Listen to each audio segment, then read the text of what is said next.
All right, let's get into our first discussion now. 39 days on, the 6 boys abducted from the Lagos State Model College are yet to regain freedom. When will they be reunited with their parents? Well, it's a count we don't like doing, but we just have to do it until the boys are back home safely. Joining us in the studio is the founder, Involve Africa Project, Ibrahim Owolabi. Thank you for your time with us right now. Very sad indeed. The 6 boys are yet to be found. The parents are wary at the moment, and no form of encouragement is good enough unless they see their children. How do you feel? Of course, I feel very bitter. I feel concerned as an active citizen of this country because we cannot keep looking. It's 39 days. It means there are chances we will keep counting, which is very unfriendly and unfair. So I challenge everybody involved, citizens as myself, governments. We're not doing so much. We just have no option than to rescue them. I feel very bitter and concerned again. But at this time now, would it be safe to say now that it seems government is not really pulling its weight? Because after 39 days and the boys are not found, we have heard reports from statements from the government and even the security agencies. We are on top of the issue, we're handling the issue, and very soon we've heard all of that. What the people want is to see the boys. So at this time, is it safe to say that government and the police may not be doing enough? Of course, it's very fine to conclude in that way, not forgetting that we're humans, and the moment you do not see results, work is not seen. It's just about saying the ends justify the means. Here, and the awkward part is that the government is hibernated already. Lately, there have not been updates on what we're doing, but you reiterate, and you're reiterating that you know who they are, you know where they are, and you still cannot get them. That's a national embarrassment. But then it involves the lives of children, and don't you think the more the police go out there to tell the public of their movement, of their actions, it could jeopardize the lives of What is the assurance boys? that it even have adequate and detailed information to that extent? Or should they come to the public to lay it bare? You need to give us updates. We really do not need to know day in, day out operations because of security measures and all of that. But let us know what you are doing. We need to know. Who knows if these guys already have insiders in all of the things we're saying, and then they are aware. So we need to know. Sensitive matters are things you not share. You not tell us that you want to go to their, their abode at so time, but let us know day in, day out reports. At least there should be one, so that we can be assured. For me, I've lost confidence totally. Wait, for example, some suspects of the kidnap gang were arrested a while back, and the police made it public. And of course, many have said that it was because of that the kidnappers had to relocate the boys to another area, into the creeks in another state. So don't you think it's a little sensitive for intelligence gathered by the police to be made public? Yes, it is. But that's basically an assumption, saying that the first guys, the kidnappers, are linked to this.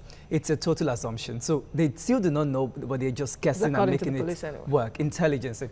But for me, I think the strategic part is let us know what you are doing. This is another Boko Haram, if you ask me. It's equivalent to the Chibok schoolgirls kidnap. And the awkward part is, this is Lagos, where you assume is Nigeria's safest city. And 40 days close, we still cannot get them. Imagine this is another Bono issue. So the government, let's say it clearly, the government has failed us at 39 days because we don't have our boys with us. All right. In this case, one expects that there should be some kind of collaboration because Lagos state government seems to be the #1 state when it comes to the issue of these boys. But is it likely that the right collaborations between maybe Lagos and Ogun State and maybe on those states, exactly neighboring states, is not being harnessed? Yes, I think strategically, Lagos is trying to strengthen its relationship with other neighboring states. But more importantly, the maritime area, where you can link Ekpe to Ogun State, Ijebu and all of that, through the waterways, should be tight. And we talked about developing a memoranda that talks about what we're going to be doing, the maritime police and the joint action. So we must recognize that they've worked in that area. But yet result is not seen. We're not seeing our boys. We still don't have them. There is nothing we want to tell the parents that they will understand because their kids are in captivity and you don't know what they are going through. So many things are combined in this. Well, you know that care should be taken, especially if truly the boys are in the creeks, as being suggested by some quarters, that they have been taken to the creeks. And you know the creeks are uncharted territories for security operatives, even those securing the waterways. Yes, this now reminds us of a structural functionalism issue. You see, the moment... All right, Ibrahim, let me put you on hold a little. We had Ibrahim, you asked a question and you were making a point. About waterways being safe enough, and then security operatives, especially the police, do not even know that territory very well enough to even want to go there if truly the boys are kept in the creeks. Okay, for me, I was talking about the fact that there's structural functionalism here. The moment a part of our system is not right, you see, every other part is affected. It's just like you're having pains on your leg. No matter how active your brain or mind is, you will still feel that insensitiveness and you don't want to do things as you'd like to do. We have got it wrong with the kind of leaders we've had in time past and currently in this country. It means that because it's the creek doesn't mean if we have high-level intelligence, there is nowhere. This is about intelligence, it's about security. That's why they're trained. There's strategies around it, which they of course will know. But because one, they are underfunded, two, they are not working in line with international best practice for Interpol and all of the related security measures. So they will be afraid of the Craig. But there's a thrust on all of us to ensure that these boys return home as soon as possible. Because today is 39 days. We don't want to keep counting, but we might just have to if the government is not working actively about it. But ransom payment is not even effective so far, because we had parents already paid about 10 million naira, and then the kidnappers have already severed communication. Exactly. Yes. Now, the Parents Association of Vasco of Igbola College even rallying around the 6 parents to gather more money, to contribute money for them to be able to meet up the remaining amount for the ransom. Now, is that even the way to go? Negotiation, and yet so far, no to that, basically, there's a report saying the parents are saying that that particular report is false. That the lead of the Parents Association says the kidnappers did not call them. Since after 10 million was paid, no communication. That was what I said, that is severed communication. I said so earlier just now, that is severed communication with the parents since they collected the 10 million naira. So they're not paying no balance for the ransom. So that's also giving an indication that something is wrong somewhere, because you're not communicating with them, you don't know the daily update as they used to have. Most importantly, this is the thrust on the government. And let's not forget that we're also keeping quiet as citizenry about it. We're not talking as we used to. Remember the Chibok girls, bring back our girls. We started hashtag bring back our girls. Have not come across one except for a kidnap. So Nigerians are not rallying around. We are really not. We're not passionate. Just the Gaussians now. Exactly. We're not. It's a national issue. It just happened in Lagos. It's a national issue. Happened in Bono in April 2014. So we're not being passionate about this issue. And of course, the media also, aside TVC here and a few other media platforms that's keeping track. How many media establishments is keeping updates and daily diaries?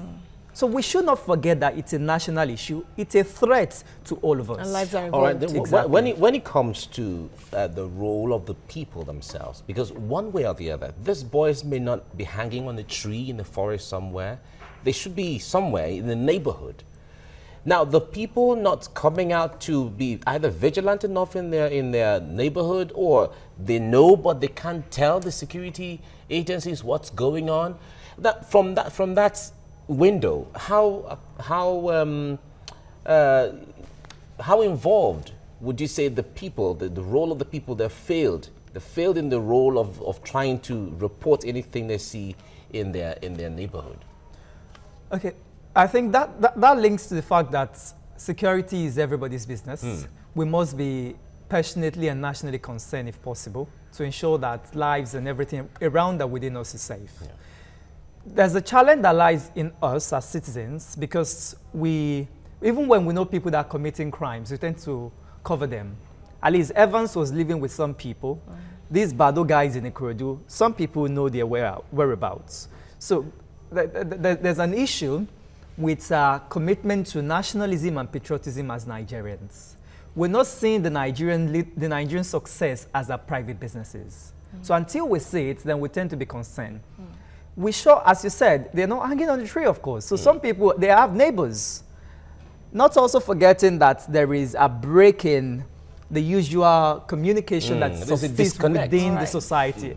As against what it used to be. Okay, so can we say this, of course, is from the kind of decay seen right now somehow in the Nigerian society, where there is the thin line between morality and immorality is gradually becoming invincible. Recall just a few weeks ago, people were calling for the release of Evans, the kidnapper. And of course, you've heard so many in the past where politicians are given chieftaincy titles instead of being prosecuted, corrupt ones rather. So is it about people saying, not in my backyard approach to things that whatever he does, so long it doesn't affect me, I don't care? It still links to the spirit of nationalism and patriotism. We are not saying the Nigerian project as our project. We have allowed the persons elected to take over the mantle of leadership, rule and ruin us all together. So we're handling our future, destiny and prosperity in the hands of very unfortunate and not prepared ones, because most of our leaders are a circumstance of opportunity, and not forgetting that poverty is in town. It's real everywhere, particularly, I cannot say it's everywhere in Nigeria. People with, it's giving us money, so why should I talk? And so for Evans' issue, some people are calling, some just want to make the news. That's it. They just want to be in the news. We're talking, that's why. And some, it's linking to the fact that they have relationship and all of that. And so it's an issue of patriotism. We're not patriotic enough. How many times, let's start with myself. How long have I made a statement that God bless Nigeria? It's not something I do every day, because the society, what we see daily still do not encourage you. People are paying tax, but you're not seeing the effect of what they are paying. So Nigerians are not convinced enough to believe in the Nigerian project. There is a government problem. Dollar rate is unfriendly. The economy is not okay. Young graduates are not getting jobs, and you want them to be patriotic. Where does that happen? But then you still have to have a reason to be patriotic, because you are still in this country and you still have to do your bit to make it work. So coming back to the plight of these 6 boys now, the parents especially, parents of the country, how many would be able to sleep with one eye closed? None. With the thought that their wards are in the hands of strangers. So how angry should Nigerian parents be and take action, really, not just Nigerians generally now, but to say that these boys are innocent, they've not done anything wrong, it's not a crime to go to school to get educated, and they must be got back alive, safely. Of course, we must support the parents with all of the platforms we have, just as we're doing here, by letting them know they are not alone. So they must be very angry. Get into the situation and take ownership of it. There is a part of the news saying there was a protest last week or upper to the governor's office and by the parents and supporters. An event like that should not just be one of the events. It should be the event. So we should all support, just as we did Bring Back Our Girls. There was massive protest. International communities supported it because we started it through citizen journalism. So we're talking about it on our space through the social media. But check, people are not talking about this like we used to for the Chibok girls, and other things have happened. So it's painful. It's not a good reminder. Well, this is not necessarily a terrorism-related case from the reports we got, but would it even if the hashtag is started, do you think it's going to be as buzzy? Do you think it's going to be as robust as the Bring Back Our Girls? Because it's just 6 boys involved? Because it's 6 boys, it's 6 human lives that we cannot create and we surely do not take. So what we need to do, either terrorism, either kidnapping, the thrust or the link point is still that security is concerned and lives and property is not safe. It means that we also are not safe. If these boys can be kidnapped for 39 days and young ones, imagine the adults, you've committed so many things, you've abused different people, imagine that. So if we cannot get them, we also are not safe. So it will go far if we start. This is where we need our celebrities also to pull their weight and pull their followership on it. We must rescue them, seize boys. These are 6 future husbands and fathers for some children, and we must not lose them. And one of them could be president of Nigeria Who knows? in the future. Of course. All right, so the boys now, because like you said, superstars, Nigerian superstars should lend their voice to this to get these boys back safely. But then what about peradventure, once they get back, what should be put in place for them? These boys have been away for too long. Recall what happened to the Chibok girls when they came back, what they told Nigerians about their experiences there. So what should be the plan now in case, once these boys are back, safely either recovered or released alive, what should be the next step for them, as you could suggest? For me, I am aware that there is a system that operates once people are out of kidnap captivity. And one of the first few things you want to do is a thorough medical check to ensure that medically they are still intact and clinically observe them. After which you then go to the psychological functions and observe that their psychological state is right. Then the other interventions that will be deployed to ensure that they will restabilize them and position them back to normal stage. But most importantly, we must bring them back home.